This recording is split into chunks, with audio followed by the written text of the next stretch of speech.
This is outrageous, and I'm about to dissect exactly why this proves the Browns have learned absolutely nothing. What's going on, everybody? As someone who's been closely tracking Shadur Sanders, this latest turn of events has me fired up, and not in a good way. I just finished analyzing the Browns' supposed plan to evaluate quarterbacks, and let me tell you, they just unintentionally exposed how utterly clueless they are when it comes to handling Shadur Sanders. So check this out. I'm watching this segment where they're debating whether you can accurately evaluate a quarterback based on just 6 starts. Fair enough, right? Then they start presenting blind resumes from various QBs over their first 6 games. But here's where it gets completely absurd. When they reveal Baker Mayfield's early stats, I nearly lost it. In his first 6 starts, Baker went 2-4, completed 58.3% of his passes, barely hit 1,000, 500 yards, threw 8 touchdowns and 6 picks, and posted a 78 passer rating. Those were the stats that convinced the Browns he was their guy. Are you serious? Based on what I've seen from Shadur Sanders at Colorado, that stat line would be considered a below-average game. Shedeur was completing passes at a 69.3% clip, threw for over 4,000 yards, racked up 35 touchdowns with only 4 interceptions in his final season. Yet somehow, Baker's mediocrity screamed franchise quarterback to them? And what's even more infuriating, the same people now questioning Shadeur's potential were fully committed to Baker. They gave him every opportunity to prove himself. We all know how that ended. Now here's where it hits home for me as a Shadur Sanders supporter. The Browns are on the verge of repeating the same exact mistake. They're setting up Shedeur to get maybe 6 starts, if that, before likely pivoting to another quarterback in next year's draft. Why? Because they've already decided 6 games aren't enough to evaluate. But it gets worse. During this same discussion, they literally admitted that next year's quarterback decision will come down to who's available in the draft, not how well Shedeur or Delon Gabriel actually perform. One of them flat out said, this is really not about Shadur Sanders, and that Gabriel probably won't have enough snaps to be considered a sure thing either. Are you hearing this? They're basically admitting that no matter what Shedeur does, they're likely drafting another QB regardless. That's not an evaluation. That's a setup. That's a complete waste of time, energy, and potential. And here's what really boils my blood. They went through examples of elite quarterbacks who had terrible starts. Peyton Manning, he went 1-5 in his first 6 starts with a 56.8% completion rate, 6 touchdowns and 14 interceptions.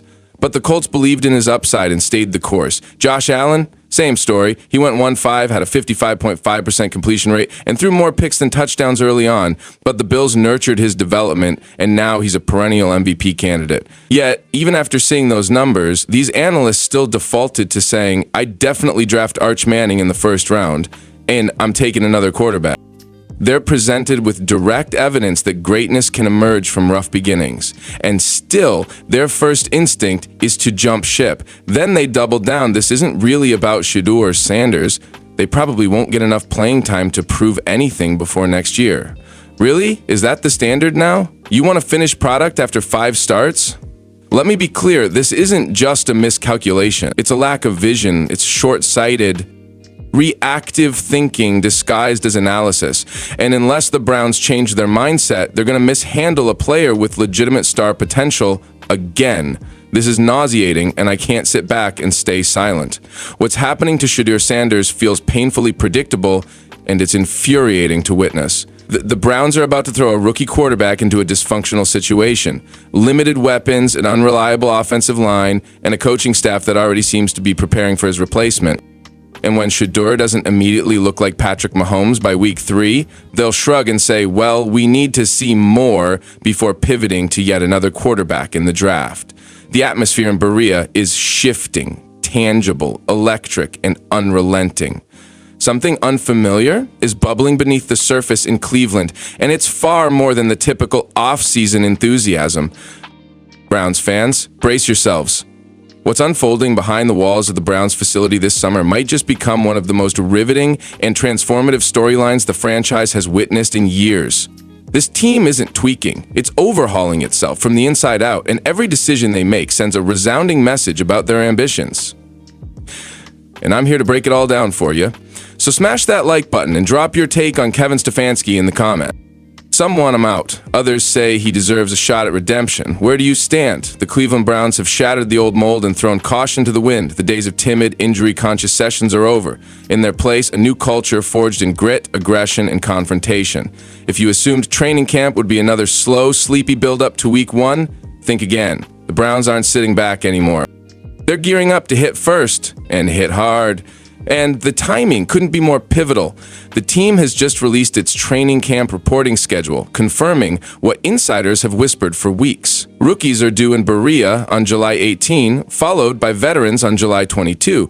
But these aren't just dates on a calendar. They mark the beginning of a cultural transformation. After limping to a 3-14 finish in 2024, Cleveland has completely revamped its health and performance operations. This isn't just about the X's and O's. It's about reprogramming the entire mindset. From preparation to conditioning, every detail is being redefined. And that transformation was already on full display during minicamp. The pace, blistering. The intensity, unmatched. This wasn't a no-contact walkthrough. This was a statement, a message to the locker room, to the rest of the league, and most importantly, to the dog pound. Cleveland is done playing defense.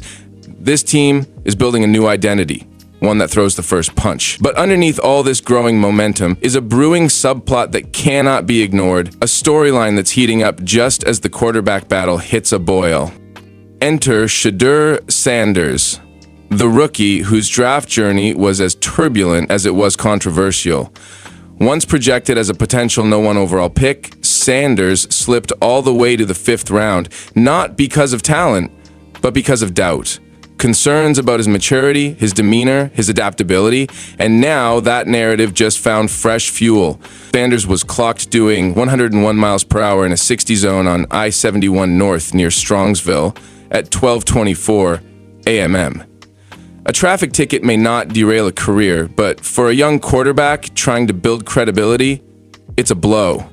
It's not criminal, it won't get him suspended, but it threatens the momentum he's worked so hard to establish. Fox 8 in Cleveland broke the story, and the Browns have yet to respond publicly, a silence that speaks volumes. For a player still earning trust, this is the type of misstep that lingers in film rooms and coaching evaluations. Until now, Sanders had been gaining ground, making a legitimate case with the second team, proving he belonged in the quarterback conversation. He was beginning to distance himself from the chaos of draft night.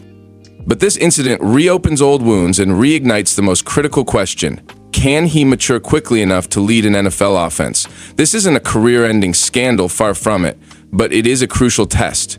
One that may determine how short his leash is with the coaching staff and how much confidence he's lost or gained from teammates. And for fans who watched Deshaun Watson struggle behind a leaky offensive line last season, the thought of another quarterback conundrum isn't just frustrating, it's draining. Speaking of that O-line, there's another name you need to have on your radar, Dawand Jones. While all eyes fixate on the quarterback carousel, the true X factor this season might be the man tasked with protecting the blind side. Dalton Wasserman of PFF didn't mince words when he called out Jones, and we'll dive into that in the next segment.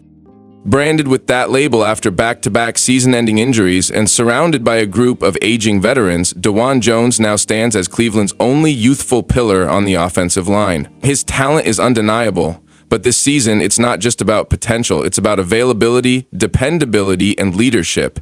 He must be the guy. The pressure is immense. With 2 first-round picks in the 2026 NFL Draft, how the 2025 season plays out could redefine the franchise's trajectory. But to even reach that inflection point, the Browns will need more than headlines. They'll need Jones to stay healthy and Shadur Sanders to stay locked in. And while the spotlight naturally follows those marquee names, savvy fans should shift their focus to a quiet riser. Cornerback Cameron Mitchell. After logging just 34% of defensive snaps last season, Mitchell has emerged as a dark horse contributor, suddenly poised to become a critical piece of Cleveland's evolving secondary. With Greg Newsome, II, and Martin Emerson Jr. both entering contract years, Mitchell could very well be the future, and the front office seems to agree. They didn't sign a single cornerback this offseason, not by accident, but by design. That's not just a vote of trust, it's a bold statement of belief. Now it's your turn. Drop your thoughts in the comments, because here's the twist. This rebuild isn't just about raw talent, it's about timing, trust, and transformation. The Browns aren't chasing external flash, they're cultivating internal fire. That's why players like Mitchell aren't viewed as backup plans, they're integral to the blueprint. Cleveland is making calculated moves, and the message is clear. The future core might already be in the building. And for a fan base craving stability, that's a beacon of hope. Mitchell's low-key consistency and positional versatility are exactly what this new team identity demands. He doesn't need to go viral, he just needs to be rock solid.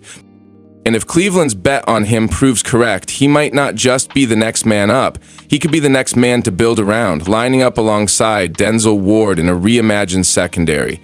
This training camp will be the litmus test. But don't expect the road to be smooth. Teams that finish 3-14 don't just flip the switch overnight. There will be mistakes, doubts, growing pains, and the pressure is already boiling, and we haven't even reached week 1. Deshaun Watson, assuming he retains the starting role, must elevate his game behind an offensive line still forging its identity. That line must, in turn, protect well enough for any quarterback to function. The defense must continue to bring heat, but with fewer penalties and more consistency. The coaching staff understands the magnitude of what's at stake. That's why they've torn up the old risk-averse manual, replacing it with fast, physical, full-contact sessions. That's why the entire culture is being rebuilt from the ground up. And that's why this training camp may go down as the most pivotal in the Andrew Berry era. Every rep, every meeting, every off-field decision. It all matters. Whether it's Shadur Sanders proving his maturity and earning a second chance, whether it's Dawan Jones finally proving he can last a full season under pressure, or whether it's Cameron Mitchell emerging from the shadows into a starring role. These aren't off-season side stories. These are the foundations of Cleveland's 2025 campaign. Something feels different this year, not just in Berea, but across the city. It's in the energy of fan forums, in the obsessive scrolling of training camp updates, in the way Cleveland holds its breath with every roster move. This time, it's not about hype. It's about substance. This team is being built with intention, with grit, with vision. So I want to hear from you. Do you believe in this cultural reset? Is Shedeur Sanders worth the patience? Can Dawan Jones and Cameron Mitchell rise under pressure? Drop your take in the comments. And if you haven't already, like this video, subscribe to the channel, and smash that notification bell so you never miss a beat of Browns football. Let's talk football, Cleveland. Your voice matters. Go Browns. Yo, dog pound, strap on those helmets and buckle up because we're diving headfirst into a sizzling update straight from the heart of Cleveland Browns training camp. Picture this, a fifth-round rookie quarterback, Shadur Sanders, marching onto the turf at First Energy Stadium on September 7th, 2025, locking eyes with the Cincinnati Bengals defense like he owns the entire gridiron. This isn't just a warm-up, it's the making of history. We're talking about a young gunslinger who could etch his name into NFL lore by becoming one of the few fifth-round or later quarterbacks to start Week 1, a feat that hasn't been accomplished since the disco era. The dog pound is howling. The entire NFL universe is fixated on this developing saga, and the quarterback tension in Cleveland is hotter than a tailgate barbecue in July. So let's rip into this wildfire of a rumor, unpack what it means for our beloved Browns, and get you amped for the most electric season we've seen in years. Grab your orange and brown. Let's be honest, this isn't about evaluation, it's about fear. The Browns are so traumatized by years of quarterback misfires that they can no longer recognize actual talent, even when it's staring them in the face. They've been burned so many times, they're paralyzed by doubt. But let me tell you something these decision makers clearly don't understand. Shadur Sanders is not your typical rookie. The way he processes information, his anticipation, his accuracy, his composure under pressure, those are traits it usually takes NFL starters years to develop. Shedeur's already showing them. When you watch the tape from Colorado, you're not just seeing a talented player. You're watching a quarterback who plays with poise, maturity, and command well beyond his age. From interviews to workouts, everything about Shedeur's preparation screams pro-ready. But here's the catch. If the organization has already made up its mind to draft someone else, regardless of performance, then what's the point? And here's the most infuriating part. They keep leaning on the same tired line. 6 games isn't enough to evaluate a quarterback. Really? It was enough to know Johnny Manziel was a bust. It should have been enough to know Daniel Jones wasn't that guy. 6 games can be plenty if you're actually watching with discernment. But when you've got a quarterback with Shedeur's resume, elite production, sky-high football IQ, relentless work ethic, You don't need a full season to see the spark. And yet the Browns are poised to fumble it again. Why? Because they're haunted by Baker Mayfield and so fixated on avoiding another misstep that they're blindly walking into one. Thank you guys. See you next video.